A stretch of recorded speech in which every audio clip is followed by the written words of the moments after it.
we have Deb Nelson here, who is going to be giving us an hour of CE. If so, that means that there will be questions we have to have answered in order to satisfy the state that you have indeed attended. We are one of the things that Deb likes is, and this is one of the reasons I enjoy Deb, is she likes, if possible, to have detailed discussions. So I would like to encourage you to ask questions, to make comments. The more that you do that, the less that you'll have to listen to me. So that's always a positive. I will be looking at the in-call messages. So if you have something and you don't want to just jump in, and I would like to ask you to, if you have a comment, if you have a question, to just, you don't need to raise your hand or anything. Just say Deb, and she'll address it. So but if you don't want to be on the microphone, please feel free to write a message and I'll be looking at it. I assume that Nancy or one of my colleagues will be looking at it as well. So without more ado, Deb, take it away. All right. Thanks, Doug. And yeah, this is a 1 hour CE on all things that we as agents and agencies have to do to keep track of day to day with our clients or other agents and with CMS and other regulatory bodies, as well as the carriers. So I do want this to be really interactive. So don't hesitate to speak up and ask questions. Throw out ideas and your thoughts as well. So the main subjects we're going to be talking about specifically are the high-tech, HIPAA, CCPA, and compliance issues and some of the common systems and tech that we should be using, okay? All right, now. So this is from Health and Human Services. I'm going to read the official stuff, and then are you gonna throw up your presentation, or? Oh yeah, I'm moving on, and I ought to share the screen so you guys can see what I'm seeing. Thanks.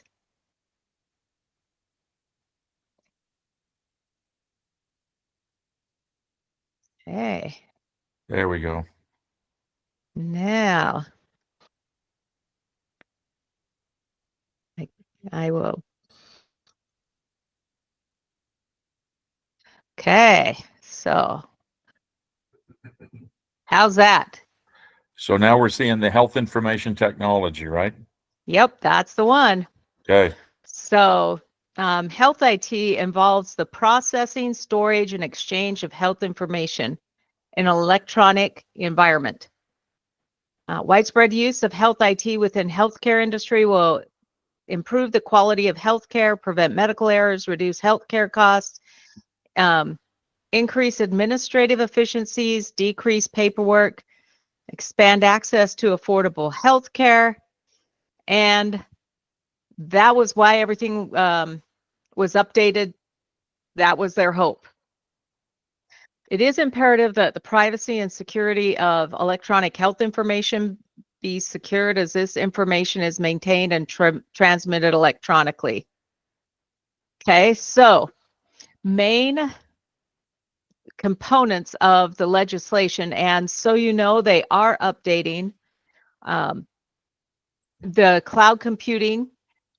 It has HIPAA compliance questions, so we have to make sure that anytime we're doing cloud storage, that it is HIPAA compliant. OneNote is not HIPAA compliant.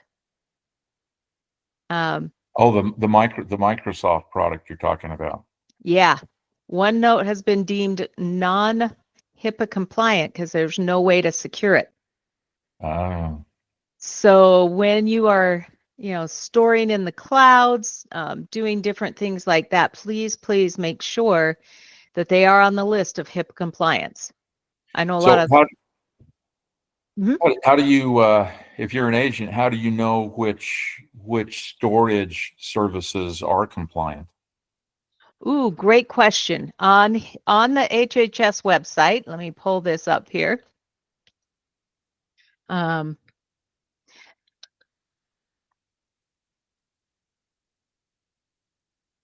There is, I'm going to have to pull it from my other, so.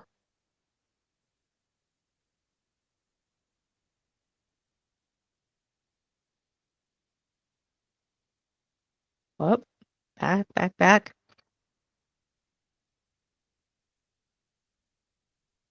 Okay, so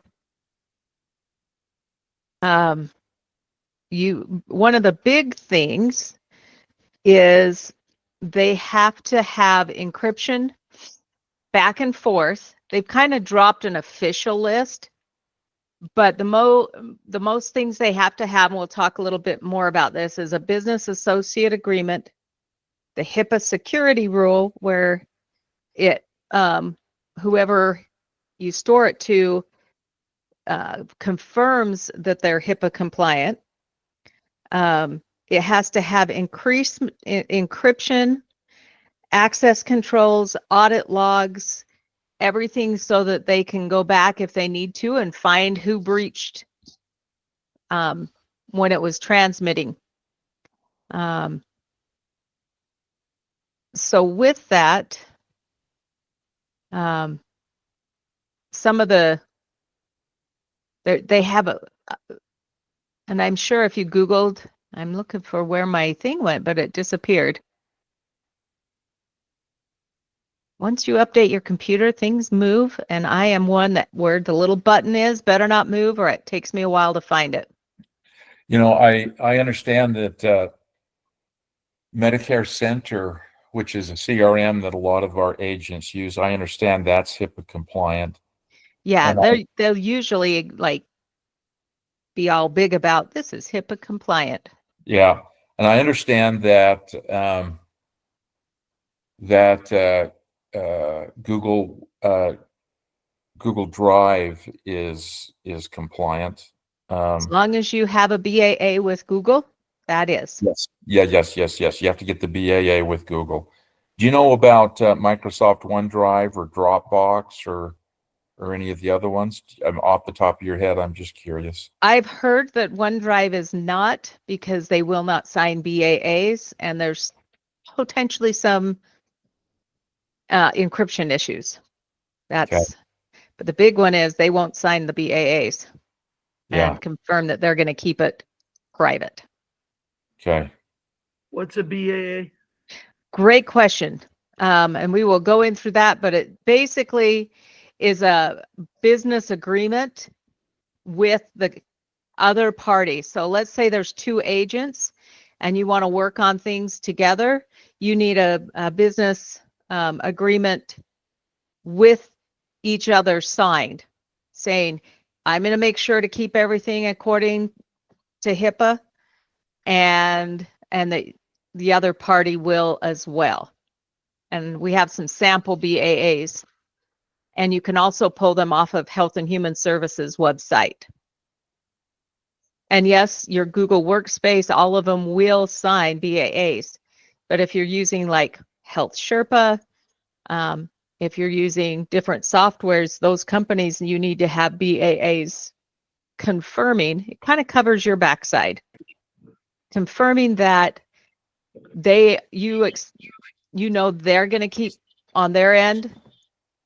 Is it HIPAA compliant? All of that, and that you'll also keep it HIPAA compliant and not release any information. So are you if saying? Go ahead, Doug. I was about to say, so if we had an agent who her office was broken into a couple of weeks ago, and they smashed into her filing cabinets and everything. So she had to report that to the carriers. The carriers, if they do an investigation, in this case it was paper, but if there's an electronic storage of your client's information, applications, etc., one of the first things they're going to do is they're going to be asking for a copy of your BAA. Almost so when you're having when there's been a complaint filed and it's an individual complaining against you, they're asking for your scope of appointment and your permission to contact, right? But if you've exposed or you've had exposed your entire book, now they're asking for the BAA. And so it is kind of a big deal. Yeah. And we'll make sure if you need the template, we can, email that out. So you're but saying even- that just simply having things in place with Medicare Center or Health Sherpa, using their services, everything, that it's not compliant if you don't have a separate individual agreement with them or something. That's new to me. I think this is kind of new to me too, Craig. But that is sort of the conclusion that I'm coming to. Is and we at Stonehill here, we're going to reach out. I mean, I think that when you enroll with Medicare Center, I think that the agreement that you sign with them at the beginning when you're enrolling incorporates the BAA. Yes. I kind of look at that. Same with like Health Sherpa, their new little Medicare site.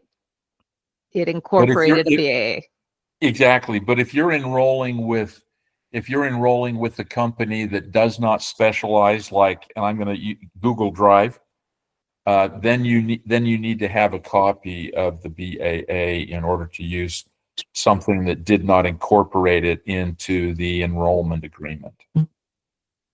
Another big one that they're looking at is if you have a home-based office, having a BAA with people who may have access to your office, such as people that are cleaning it, people that might be coming in and out while you're working. Oh, I didn't know this. So, yeah. So even in regular offices, if you have people coming in, you need to have a BAA with them. They're looking at all of that. Like, how can this be, how anything. So am I supposed to get a BAA with my grandkids and my and neighbors? I would say that's ridiculous. I have a BAA with all of my adult children that may show up. Really? I do. Judas, several of them are in related fields or work in related fields. So just to cover all of us, I'm like, all y'all are going to sign this and you're going to stay out of my room as much as possible, And so the other things, you're not supposed to like leave your computer where that you're working your work on, where anybody and everybody could get access to it if it's got the files.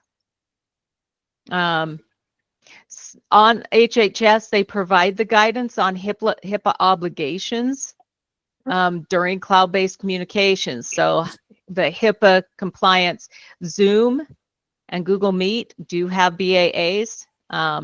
Some things charge a little fee to keep it HIPAA compliant. So just make sure you check the box if you're signing up for a service that it's HIPAA compliant. And under pressure from AI, the cloud technologies are rapidly evolving. They're getting more compliant as time goes on, which is good. Okay. Here is business associate agreements, or BAAs, extend your ethical and legal responsibilities to your service and good providers. So the carriers want you to have, and part of your contracts with the carriers, there's a BAA in. So basically, protected health information, you guys all know what this is. PHI is created, received, maintained, or transmitted by a HIPAA-covered entity or business associate. We have to make sure We're all BAAs for the carriers. We have that HIPAA responsibility.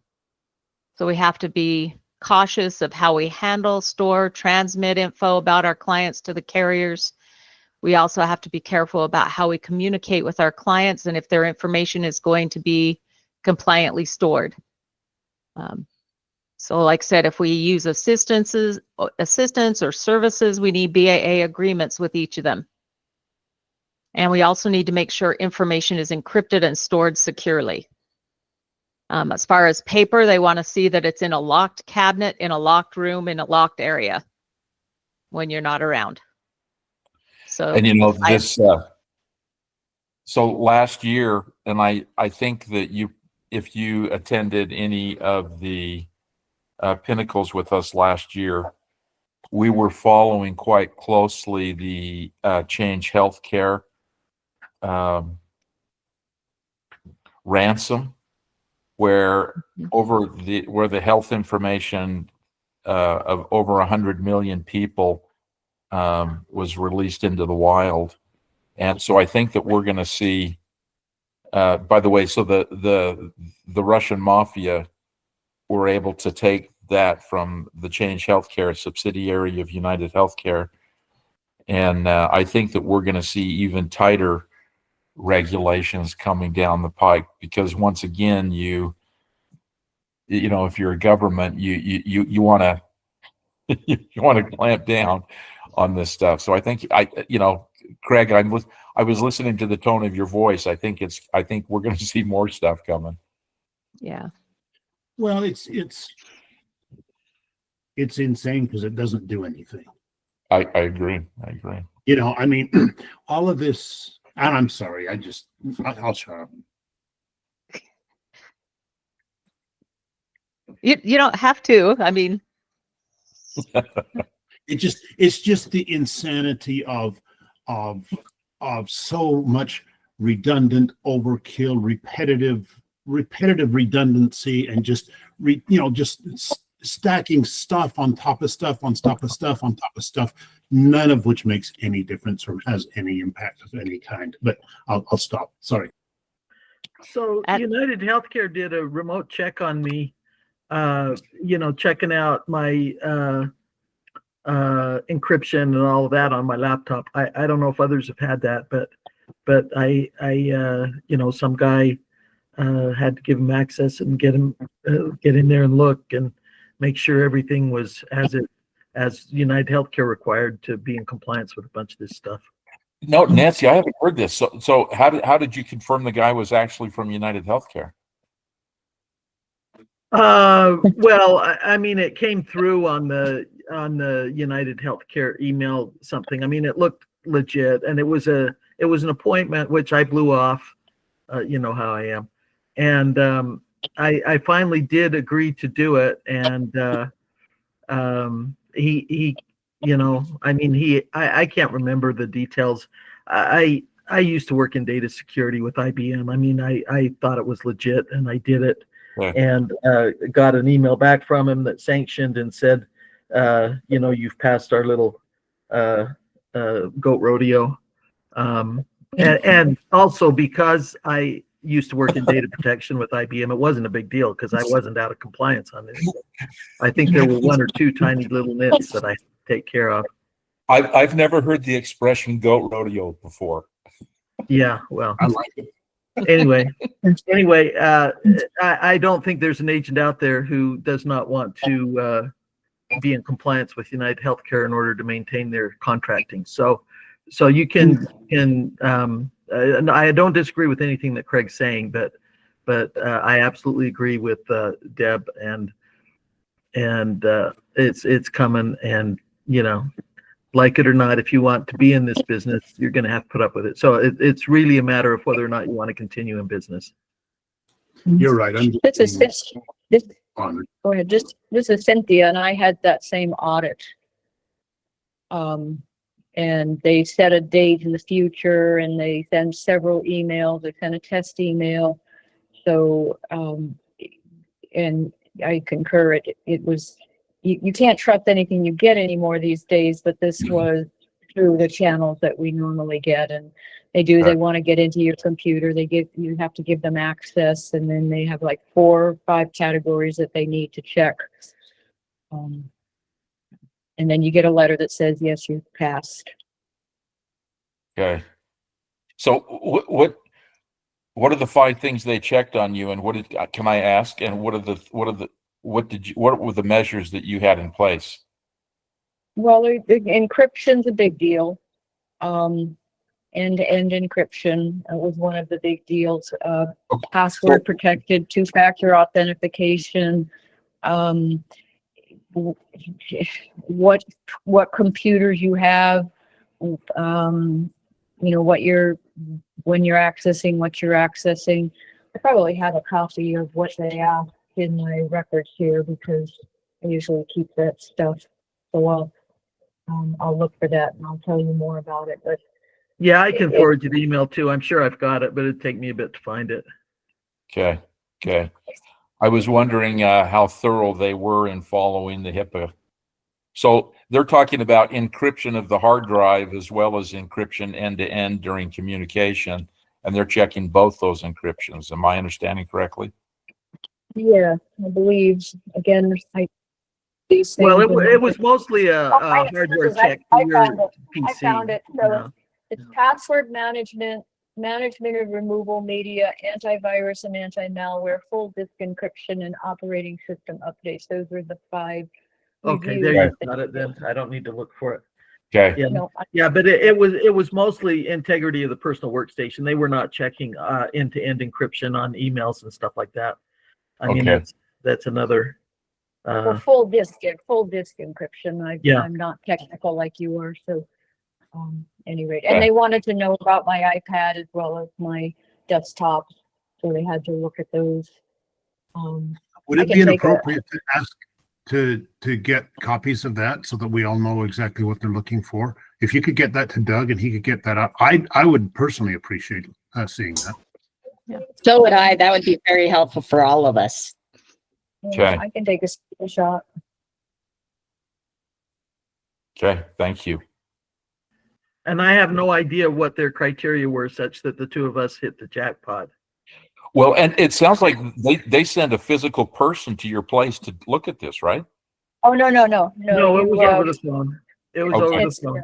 Okay. But you had to give them access to be able to see your hard disk. Right. Okay.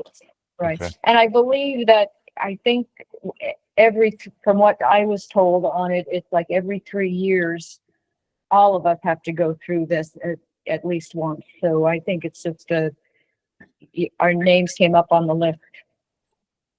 Okay, So what if there's a that bunch of means the rest of them information- are going to be coming up on the list. What if there's a bunch of information on my hard drive that's none of their dadgum business? It's with other clients, with other companies, with other situations that I don't want them to see. I think So they the way just they want to see conducted it was they had us. But the answer to your question is they aren't going to see any of it. But the way that they conducted it was they had us give them access, but then they did not touch or do anything. They told us what to do, and they watched the screen.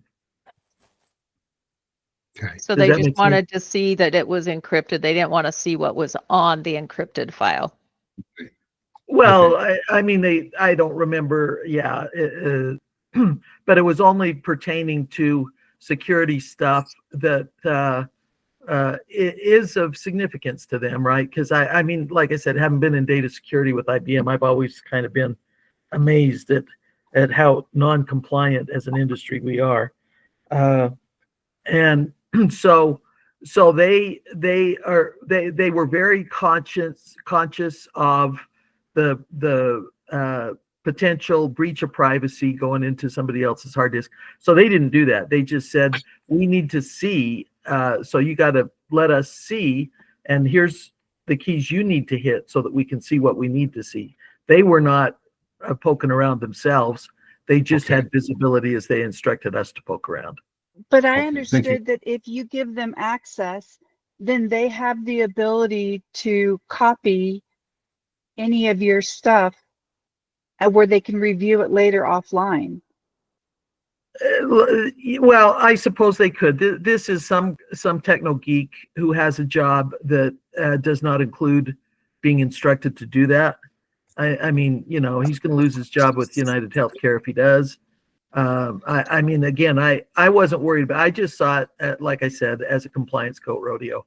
I was not concerned about any data breach, about United Healthcare getting in to see my stuff. You know, and all of the stuff that they asked for was completely reasonable from a standpoint of data security and protection, considering that on my laptop, I've probably got, you know, somewhere between 600 and 800 Medicare IDs. And I never take the credit card stuff, but they've got bank routing info. You know, I mean, it would be absolutely devastating if a bad guy knew what to do with the data on my PC. And they're trying to make sure that that is not accessible to bad guys. And that's a very legitimate thing for them to do. And again, we can like it or not like it. Get out of the business if you don't want to do it. Well, and I Yeah, just think it trains us to be vigilant, because like I got an email this morning from LabCorp. I've never gotten an email from LabCorp before, and they wanted me to do something. And it's like, no, you look legitimate and I know you exist out there, but there's too many. We just have to be uber careful about anything we get on our computers. See, I got some stuff from LabCorp for another individual. It was mailed to me. All the PII of another guy. I got called from a guy in Colorado who had gotten all my PII directly from LabCorp. I mean, I don't trust them at all. Yeah. Well, I don't think that, you know, it's the tech themselves that are having that would possibly copy your stuff.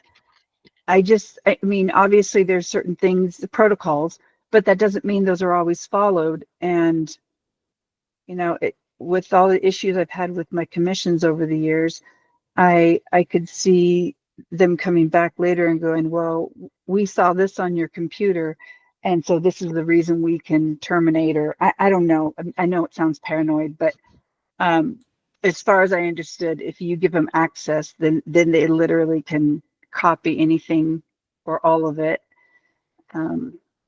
So They train us to be I'll have to kind. look at it more.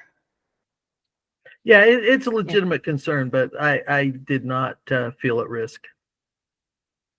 That's good. Okay. I agree. I didn't either. And I asked a lot of questions too, being not dad, whether who are you? Why are you doing this? Why do I have to give it to you? What if I don't want to? That type of stuff. I sure am glad you guys are here. We haven't at Stonehill, we haven't experienced this, so it's great to have your experience and your ability to, you know, to make these judgments. You know, I may go back if I can find it quickly, but this was several months ago. I mean, you know, this isn't recent for me. I just got mine this beginning of the week. oh wow, okay. Yeah. And I think as we go along, you know, carriers, especially ones that have experienced some sort of a data breach, are trying to cover their backsides, saying, yes, we are making sure that anything that's accessing our system is Ooh, encrypted. yeah, so that it makes yeah, sense. I mean, it all came out of the change hack, right? Because that, Mhm. I mean, that caused economic damage nationally, right? And, Yeah. so they've realized that they really need to pay attention, and that was a provider thing. It wasn't, but I'm sure that's where it's coming from. I Yeah, mean, they're probably. I mean, I understand that CMS is crawling all over them right now. They're probably trying to show that they are in good faith. They're trying to do everything that they're supposed to do. I can see that. Yep. And I can't remember one time I had heard how that change breach happened, but I didn't write it down, so I don't remember. But it seemed like it was a lower level computer system Yeah, they were able. provider. They were able to monitor a low level guy and figure out what the password was into the system. So they were monitoring this low level guy's computer, and then they found the password as he went in. Yep. Yeah, well, that, know, and so- like I say, I believe that's the genesis of it, and I don't think United Healthcare has any choice. I mean, I don't, you know, they don't want to be doing this, and they didn't do it, which is what caused the breach, right? So they have no Well- choice if they can stay in No, that business. makes a lot of sense. Right, and to put a final point on it, and then I guess we can move on.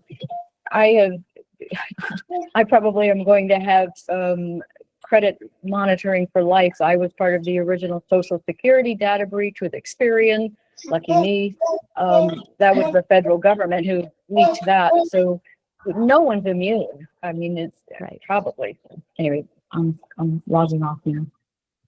Yeah, and it's getting, as we go more like digital life is becoming life digital in a lot of ways, you know, less and less paper, less and less face to face. It's going to be, you know, even bigger, especially, you know, as we go more into telehealth and different things like that. This is, let's see why. Okay.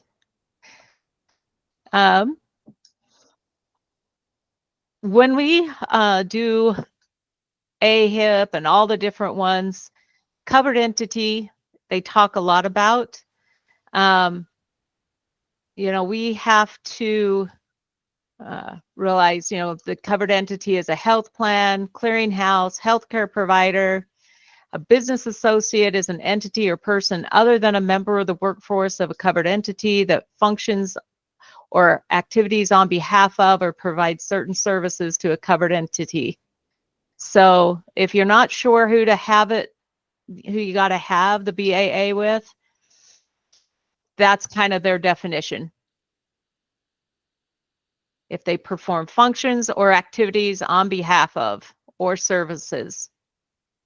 So anybody that is a subcontractor or has access to our things. So yeah, pretty much anybody or anything that comes in contact with us or our computer systems, which can include iPads, cell phones, other things like that. Make sure your cell phones are encrypted. And for some reason, okay, HITECH. HITECH stands for Health Information Technology for Economic and Clinical Health Act. It's part of the American Recovery and Reinvestment Act of 2009, so it's been around for a while. But why is the HITECH Act important? Because it was motivated to implement the implementation of electronic health records and supporting technology. President Obama signed the HITECH law on February 17th, 2009. And that, what it means for us is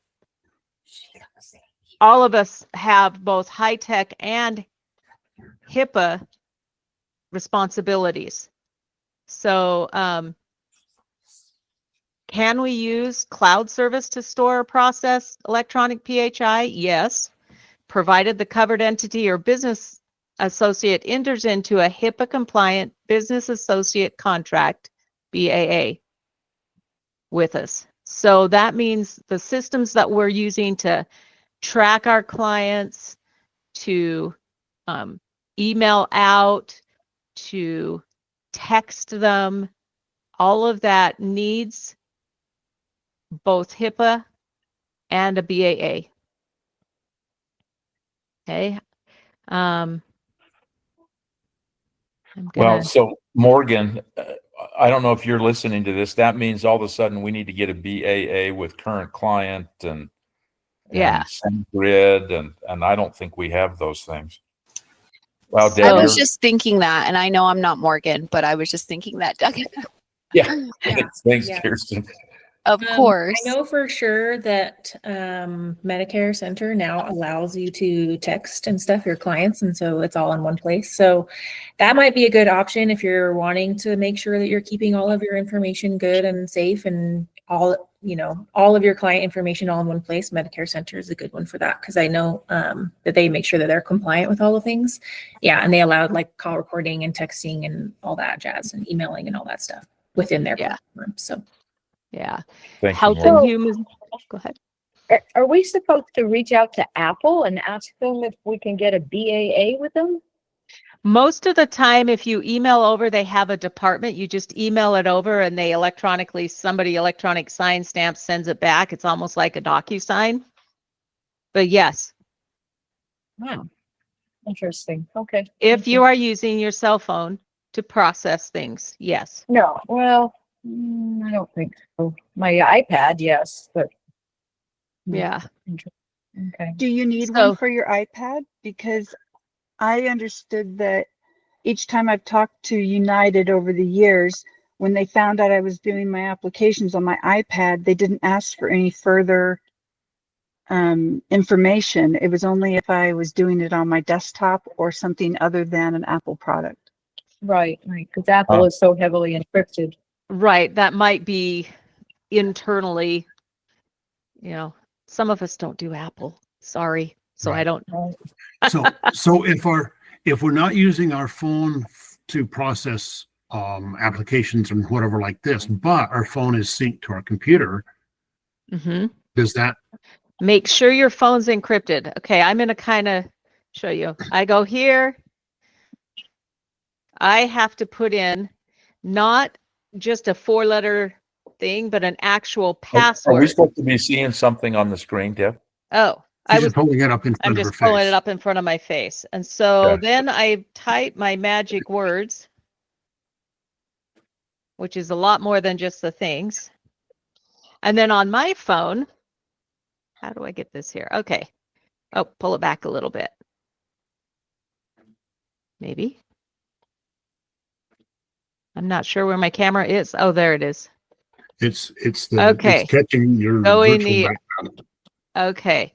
Anyway, so when I go in, I'm on my personal, but when I roll up at the bottom, you can see it'll say personal or work. When I touch work, then I can go into my work profile, which can be wiped remotely. 100% separate, encrypted on both, but on anything from the work profile can be remotely wiped. All the contacts, all the information, all the apps, everything. So heaven forbid somebody stole my little Note 9 phone. Then I've got my personal and my work, and it's actually like 2 separate phones. And that can be wiped. So there's ways on a lot of the phones that you can set that up and go in and make sure that, because I do have a couple of little systems that I can access from my phone, like the call recording and all, my work email, all of that. When I'm out and about, I want to make sure that it's got that second level of security. So even if they get my phone, they would have to know my long words to get it open. Once it's open, there's a personal and a business side. Okay. Now, I don't think, oh yes, it is there. If you go to Health and Human Services, they have a lot of things on business association contracts, all the different who needs what. And they haven't updated this little site for a bit, but they do have, let me pop over here. You guys can see this jumping, right? Yes. Okay, so if business associates are directly liable for HIPAA violations, and I don't want to say this, but I'm going to say this. Crap rolls downhill, and they are expensive fines for carriers. And if they can push it off to somebody else, We need to make sure that we're not who can be pushed onto. You go into that Change Health, it was a low-level guy, computer. And, caused all of that. So I do think as they are going to kind of, they want to make sure we're taking reasonable steps to address breaches. This is the big one that with us. Failure to enter into business associate agreements with subcontractors that create or receive PHI on their behalf, and failure to comply with the implementation specifications of such agreements. So that's where they're getting, hey, we got to have BAs with everybody. Okay. So am I hearing you say we need a BAA with Medicare Center? Or And a lot Integrity? of, a lot of those, as you're signing up with them, have a BAA part of it. So Okay. save those, paperwork. When you're appointing with a carrier, they have a BAA as part of it. Who doesn't have a BAA is the systems that you are using. Do you have a person managing your website that can interact? Do you have somebody coming in your office cleaning or your house office cleaning? Do you have someone that could access paper files in a storage? Anything like that, make sure you're just getting that little form filled out that you could hand off and say, no, we had a BAA. Okay, got it. Thank you. Do you happen to know about Retire Flow? About which one? Retire Flow? I have not heard of that one. Doug, have you? I have not. Okay, I'll check it out. Thanks. Yeah. Okay. This is part 2. 4 categories of violations, and 4 corresponding tiers, but the big one, maximum penalty of $1.5 million for all violations of an identical provision. So yeah, they are really expensive fines that these carriers and other people are getting if they break the HITECH Act. So, and the big thing, the BAA also contractually requires the business associate to appropriately safeguard electronic private PHI, including implementing the requirements of the security rule. So now we already clicked that one. There we go. All right. Now, AI and virtual assistants. I'm sure we all remember or know that we cannot use virtual assistants based out of the USA. If you have a human virtual assistant, they have to be within the USA. So now there's an AI and virtual assistants that are non-human. There's not as many guardrails with that yet because it's newer. And I am not as good with all the AI stuff. In fact, Doug, I'm going to have you kind of jump in here because he knows AI much better than I do. So we're rushing in at the close of the hour, so I'm going to sort of rush through this. But And you know what? We can stop here and we don't have to go through the whole class. We can send out a couple of slides at the end with more information. okay, If people have questions, okay, I'm okay if we don't get the last few slides. okay. So what we have going on right now with AI is changing the economy, it's changing the future. Most of the investment in the country right now is based on AI. Most large companies and mid-sized companies are using AI. Small companies are not using AI as much. And Stonehill, we're trying to help as many small insurance companies like most of you guys move over to AI. one of the problems that we have is the incompatible perspectives of AI from the various administrations. So there were guardrails that were proposed that were put in by the Biden administration in December of 2024, a month before they went out of office. Those things have been taken down by the Trump administration. They're removing, their purpose is to remove barriers to innovation. So they are going back and they are looking at this. And what they're doing right now is they're trying to focus on the amount of automation that will be done through AI. There's going to be a lot of automation. It's occurring now. It's occurring in the carriers. It's occurring in the subsidiaries of the carriers. It's not yet occurring with you guys, but I think it will be occurring within a year with you guys. So they're saying that they're going to try to align the AI guidelines and everything with current rules on anti-discrimination. And you'll notice here on this screen that I put down typical bias.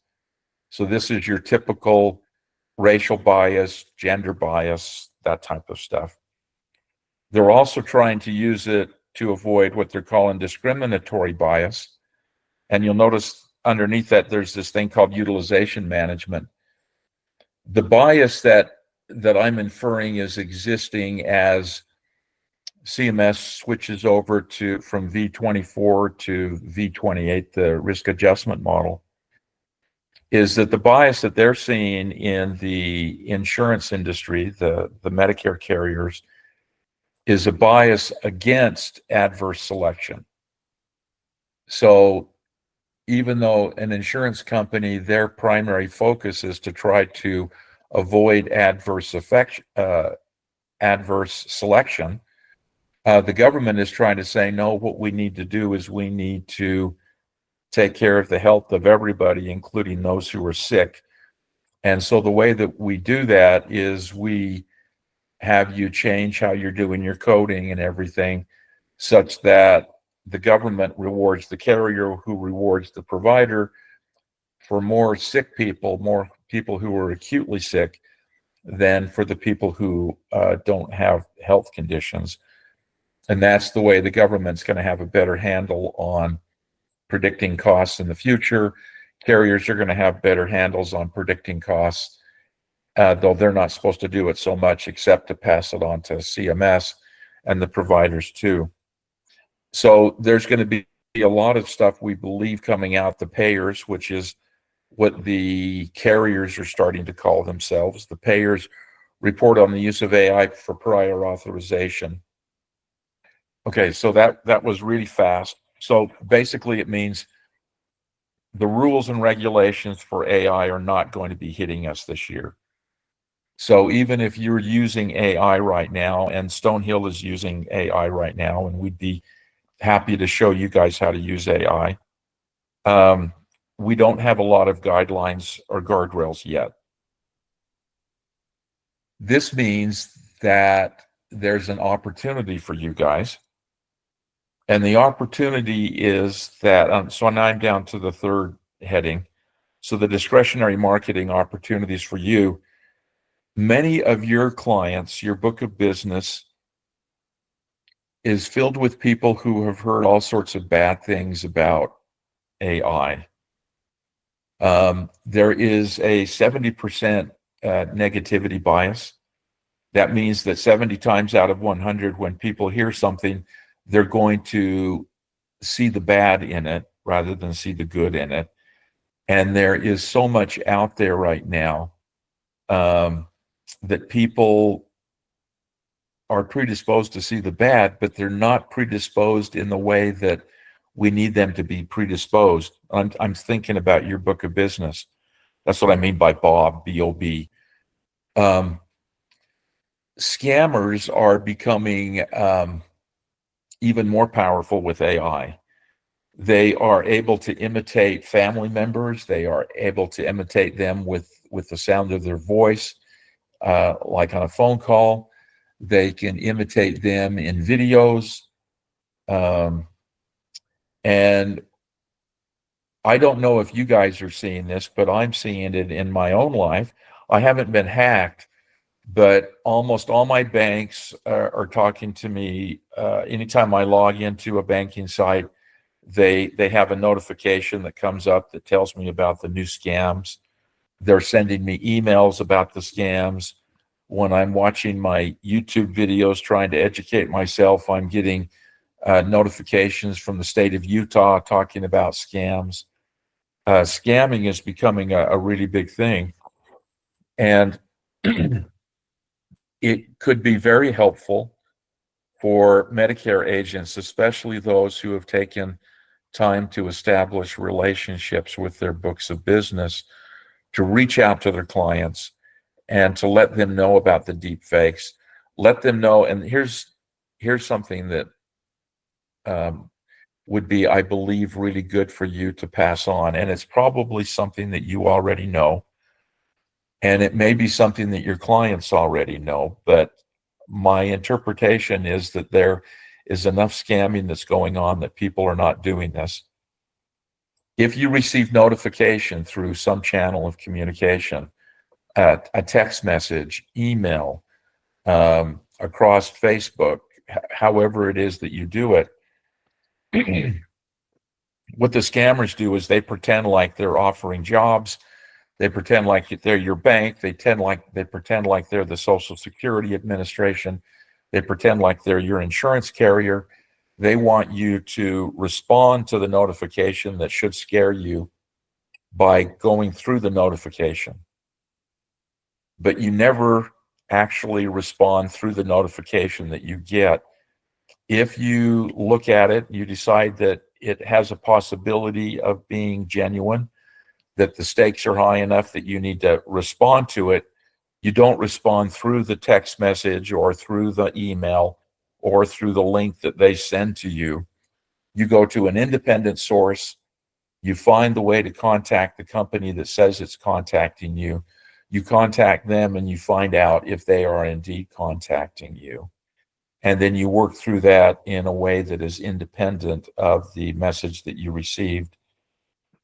And somehow we need to get this information into the minds of the people who are in our book of business, because many of these elderly people are not following the news, are not following the developments in AI. They're not going to the courses like this course that Deb is leading us through right now. And I think that's all I've got right now, Deb. So. Okay.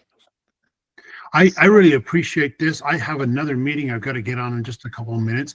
Is there a way that we can get something that will help us do a checklist? Okay, these are the things we need to do that we can verify what we're doing, and so that we can upgrade and update what we're not doing correctly?